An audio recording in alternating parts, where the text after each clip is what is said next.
Hello friends. आज हम लोग अपना इंडियन कॉन्स्टिट्यूशन यानी भारतीय संविधान का जो सीरीज चल रहा है उसको आगे बढ़ाते हैं। और हम लोग पिछले वीडियो में 36 से लेकर आर्टिकल 36 से लेकर 51 तक कंप्लीट कर चुके हैं। और आज हम लोग स्टार्ट कर रहे हैं अपना 51A से, यानी भाग 5 अनुच्छेद 51A से, यानी भाग 4 तक कंप्लीट कर चुके हैं। और आज हम लोग स्टार्ट कर रहे हैं भाग 5। भाग 5 का प्रारंभ कहां से है? भाग 5 का प्रारंभ जो है वो कहां से होता है? 51A से। यानी इसमें लिखा हुआ है कि कौन सा? Part 4A। पार्ट 4A में क्या लिखा है? Fundamental duties. ये ऐड किया गया है, ये जोड़ा गया है। भाग 4A में, भाग 4A में मौलिक कर्तव्यों को जोड़ा गया। मौलिक कर्तव्य को जोड़ा गया है 51A के किस वाले भाग में? इसका जो पार्ट है वो है 4A और आर्टिकल है 51A। आर्टिकल कौन सा है? आर्टिकल है 51A। 51A में ये जोड़ा गया। क्या है देखिए, अनुच्छेद 51A मौलिक कर्तव्य, यानी मौलिक कर्तव्यों का क्या किया गया है? वर्णन किया गया। मौलिक कर्तव्य में क्या क्या है देखिए, अनुच्छेद 51A में नागरिकों के मौलिक कर्तव्यों का वर्णन है। इन्हें 42वें संविधान संशोधन यानी 42वां जो संविधान संशोधन हुआ था, इसी में क्या किया गया, यानी कब हुआ था? 1976 में हुआ था, उसी में इसे जोड़ा गया। कितने मौलिक कर्तव्य? 11 मौलिक कर्तव्यों को इसमें जोड़ा गया।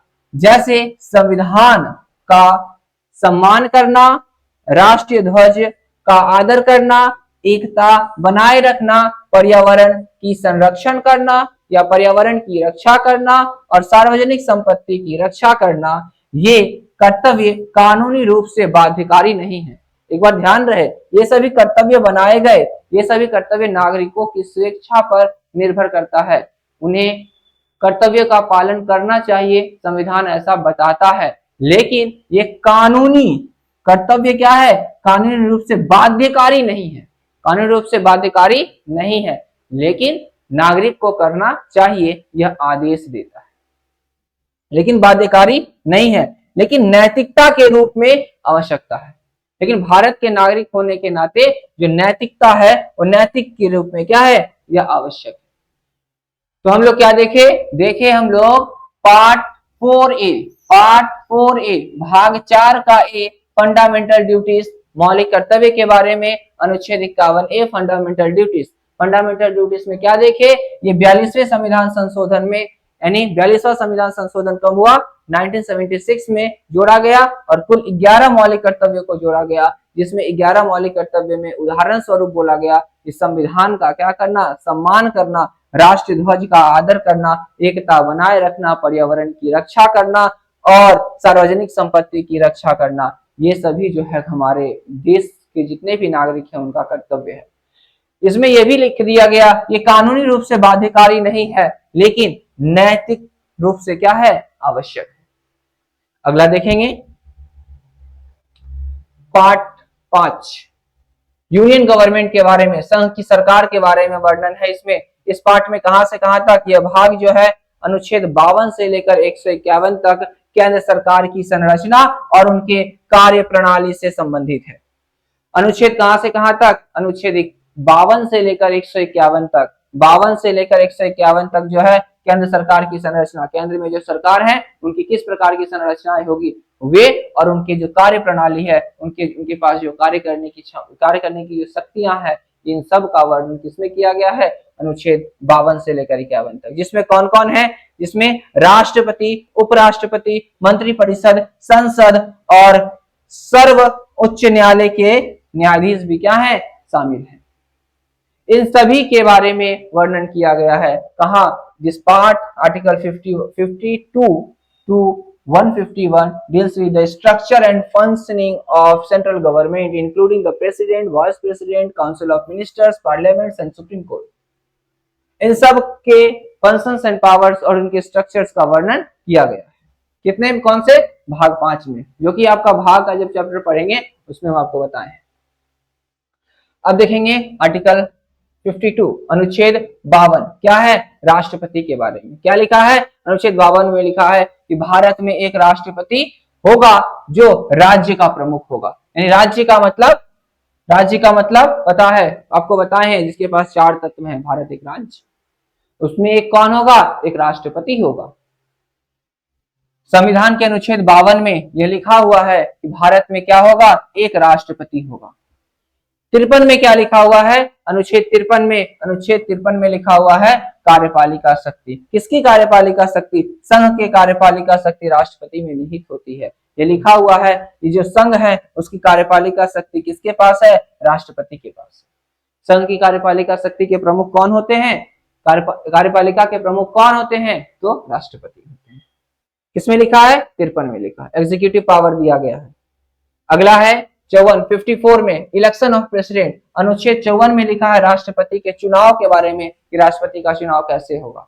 राष्ट्रपति का चुनाव निर्वाचन मंडल द्वारा किया जाता है, निर्वाचन मंडल द्वारा किया जाता है। ये किसमें लिखा है, अनुच्छेद 54 में। राष्ट्रपति के चुनाव के बारे में किसमें लिखा है, अनुच्छेद 54 में लिखा हुआ है। 55 में क्या लिखा हुआ है, अनुच्छेद 55 में लिखा है चुनाव की प्रक्रिया, यानी चुनाव की प्रक्रिया और अनुपातिक प्रतिनिधित्व बताता है। यानी जो राष्ट्रपति का चुनाव होगा, राष्ट्रपति का चुनाव किस प्रक्रिया से होगा, कौन सी प्रक्रिया होगी, और अनुपातिक प्रतिनिधित्व क्या है, इन सब का वर्णन अनुच्छेद 55 में किया गया। अगला है 56 टर्म्स ऑफ ऑफिसेस। अनुच्छेद 56 में लिखा है कि राष्ट्रपति का कार्यकाल कितने वर्ष का होगा। सामान्यतः 5 वर्षों का होता है, सामान्यतः 5 वर्षों का होता है, उसमें लिखा हुआ है। लेकिन 100% कहा जाए कि 5 वर्ष का ही होता है ऐसा नहीं, इसमें लिखा है 56 में इनका कार्यकाल कितने वर्ष का, 5 वर्ष निर्धारित है। आर्टिकल 57 में क्या लिखा हुआ है, राष्ट्रपति दोबारा चुना जा सकता है। यानी पुनः निर्वाचन को लेकर के राष्ट्रपति का चुनाव फिर से होगा। ये कब लिखा, दोबारा होगा, ये किसमें लिखा है, अनुच्छेद 56-57 में, कितने में, 57 में लिखा हुआ है। 57 में लिखा हुआ है कि री इलेक्शन के बारे में, 56 में लिखा हुआ है उनके कार्यकाल के बारे में, और 57 में लिखा हुआ है उनके पुनः निर्वाचन को लेकर के। अगला है 58 क्वालिफिकेशन क्या होनी चाहिए, राष्ट्रपति की योग्यताएं क्या होनी चाहिए। राष्ट्रपति बनने के लिए जो योग्यता की बात है वो 58 में लिखा है। 58 में लिखा है कि राष्ट्रपति बनने की योग्यता क्या होनी चाहिए, कौन कौन सी योग्यताएं हैं। अगला है आर्टिकल 59 यानी अनुच्छेद 59, आर्टिकल 59 में लिखा है पद की शर्तें और प्रतिनिधि बताता है। कहने का तात्पर्य है कि पद पर बैठे हुए वो कौन से शर्त हैं, कौन कौन से उनके कार्य हैं, इन सब का वर्णन किसमें किया गया है, आर्टिकल 59 में। अगला है 60 ओथ्स के बारे में लिखा हुआ है, यानी उनके शपथ के बारे में लिखा है कि राष्ट्रपति जो है उनको मुख्य न्यायाधीश के सामने शपथ लेते हैं। यानी राष्ट्रपति मुख्य न्यायाधीश के सामने शपथ लेंगे, यानी राष्ट्रपति बनने से पहले, राष्ट्रपति जब बन जाएंगे उन्हें शपथ कौन दिलाएगा, तो कौन दिलाएगा, मुख्य न्यायाधीश दिलाएंगे। ये किसमें लिखा है, अनुच्छेद 7 में लिखा है उनके शपथ के बारे में। और अगला लिखा है 61 में 61 में लिखा हुआ है उनके, यदि उनके द्वारा असंवैधानिक कार्य की, यदि कोई भी राष्ट्रपति असंवैधानिक कार्य करते हैं तो उन पर क्या लगाया जा सकता है, उन पर इम्पीचमेंट लगाया जा सकता है, महाभियोग लगाया जा सकता है। यानी राष्ट्रपति को हटाने की प्रक्रिया के बारे में लिखा है किसमें, अनुच्छेद 61 में। यानी अनुच्छेद 61 में आर्टिकल 61 में महाभियोग के बारे में वर्णित किया गया। अगला है 63। अब आते हैं किसके बारे में, उपराष्ट्रपति के बारे में। अब किसके बारे में, उपराष्ट्रपति। 63 वाइस प्रेसिडेंट, उपराष्ट्रपति। 63 में है कि भारत में एक उपराष्ट्रपति होंगे। 63 में क्या है कि भारत में एक उपराष्ट्रपति होंगे। 64 में बोला गया है रोल, यानी उनकी भूमिका, उपराष्ट्रपति के राज्यसभा के सभापति होंगे, यानी राज्यसभा के सभापति होंगे। ये किसमें लिखा है, अनुच्छेद 64 में। 64 में लिखा है कि भारत के जो उपराष्ट्रपति हैं वो क्या होंगे, राज्यसभा के सभापति होंगे। अनुच्छेद किसके तहत, अनुच्छेद 64 के तहत। अगला है अनुच्छेद 65 अनुच्छेद 65 में कार्यवाहक राष्ट्रपति आवश्यकता पड़ने पर उपराष्ट्रपति राष्ट्रपति के स्थान पर कार्य करेंगे। यदि किसी कारणवश राष्ट्रपति क्या होते हैं, एक देश को छोड़कर किसी दूसरे देश में यात्रा पर जाते हैं या अचानक राष्ट्रपति का देहांत हो जाता है, इस स्थिति में राष्ट्रपति के स्थान पर जो कार्यवाहक काम करेंगे वो कौन करेंगे, उपराष्ट्रपति करेंगे। ये संविधान के अनुच्छेद किसमें लिखा हुआ है, 65 में लिखा हुआ है, आर्टिकल 65 में लिखा हुआ है। 66 में क्या लिखा है, इलेक्शंस ऑफ वाइस प्रेसिडेंट, यानी 66 में, अनुच्छेद 66 में लिखा है कि जो हमारे उपराष्ट्रपति हैं उनका चुनाव किस प्रकार होगा। चुनाव संसद के सदस्य उपराष्ट्रपति द्वारा चुने जाएंगे और कैसे, ये लिखा हुआ है किसमें, 66 में। अगला 74 काउंसिल ऑफ मिनिस्टर्स, यानी उपराष्ट्रपति का यहां हुआ। अब हम लोग आ जाते हैं काउंसिल ऑफ मिनिस्टर्स के बारे में, यानी 74। अनुच्छेद 74 में मंत्रिपरिषद, राष्ट्रपति मंत्रिपरिषद की सलाह पर कार्य करता है। यानी मंत्रिपरिषद जो कौन होते हैं, मंत्रिपरिषद जो संसद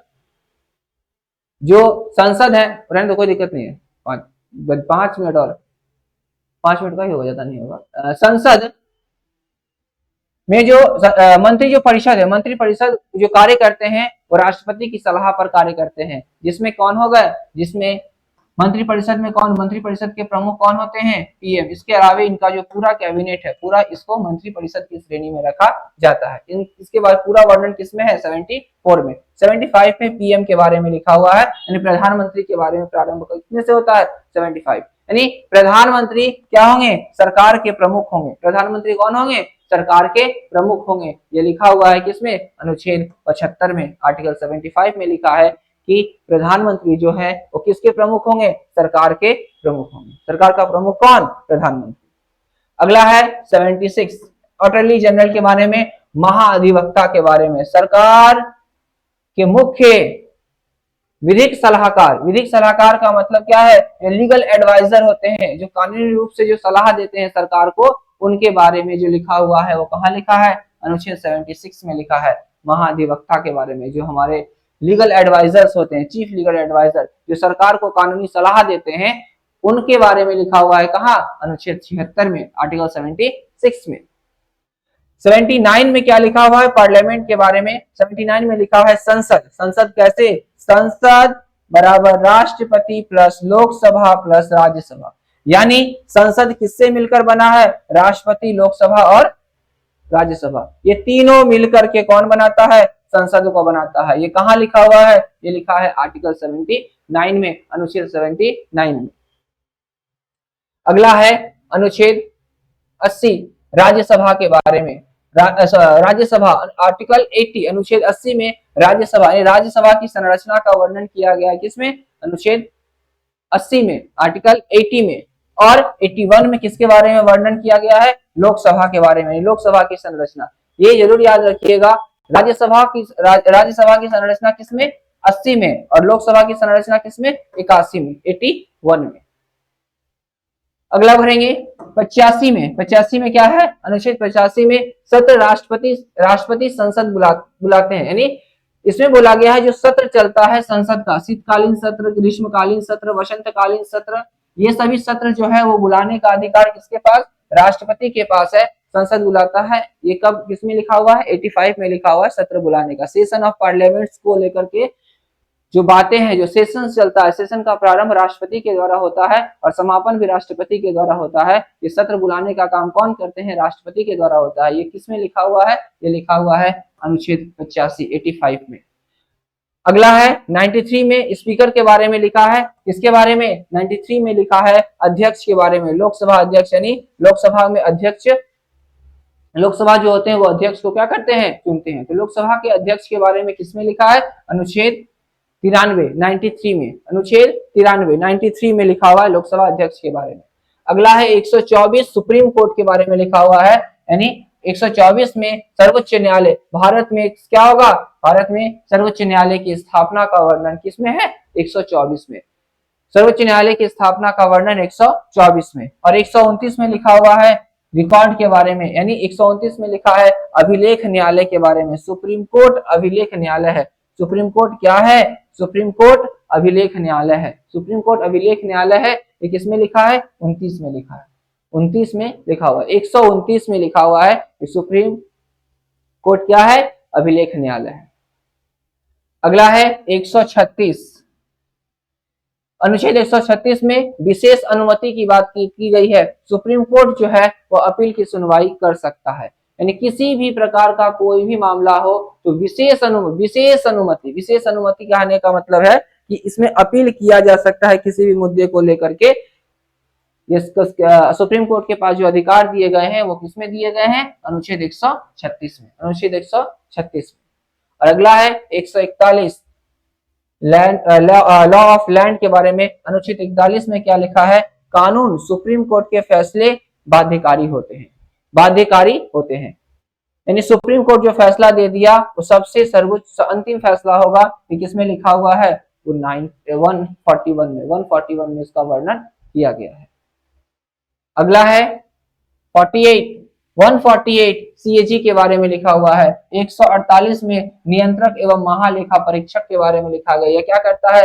सरकारी खाते का अपडेट करता है। सरकार जो है जितने भी फंड, जितने भी बजट बनाई, उतना खर्च हुआ या नहीं, वो पैसा कहाँ गया, उस पैसे का क्या हुआ, स्थल पर आया या नहीं, घोटाला हुआ या सरकार किस प्रकार से काम कर रही है, ये सब देख रेख का काम किसका है? सीएजी का है। और सीएजी के बारे में कहाँ लिखा है? 148 में लिखा है। ये नियंत्रक और महालेखा परीक्षक के बारे में 178 में वर्णित है। 148 में वर्णित है।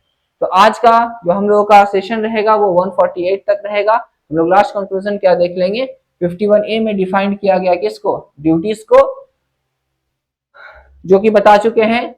अब आते हैं अगले दिन जब हम लोग मिलेंगे और अगले वीडियो में, तो 152 से लेकर 237 तक करेंगे। ये स्टेट गवर्नमेंट के बारे में होगा। आज हम लोग सेंट्रल गवर्नमेंट के बारे में देख लिए और अगले वीडियो में जब मिलेंगे तो स्टेट गवर्नमेंट के बारे में देखेंगे। सेंट्रल गवर्नमेंट यानी केंद्र सरकार के बारे में राष्ट्रपति, उपराष्ट्रपति, मंत्रिपरिषद, सर्वोच्च न्यायालय, ये चार थे, चारों के बारे में देख लिए। महालेखा परीक्षक सीएजी के बारे में भी देख लिए, उनके बारे में कहाँ लिखा। तो आज यहीं रखते हैं, वीडियो को देखिए। यदि अच्छा लगे तो दोस्तों को भी क्या कीजिए, इसके बारे में बताइए, उन्हें शेयर कर दीजिए। और एक काम जो आपको करना है उस पर ध्यान रखिएगा, जो हम पहले बता चुके हैं। देखिए, धन्यवाद, जय हिंद।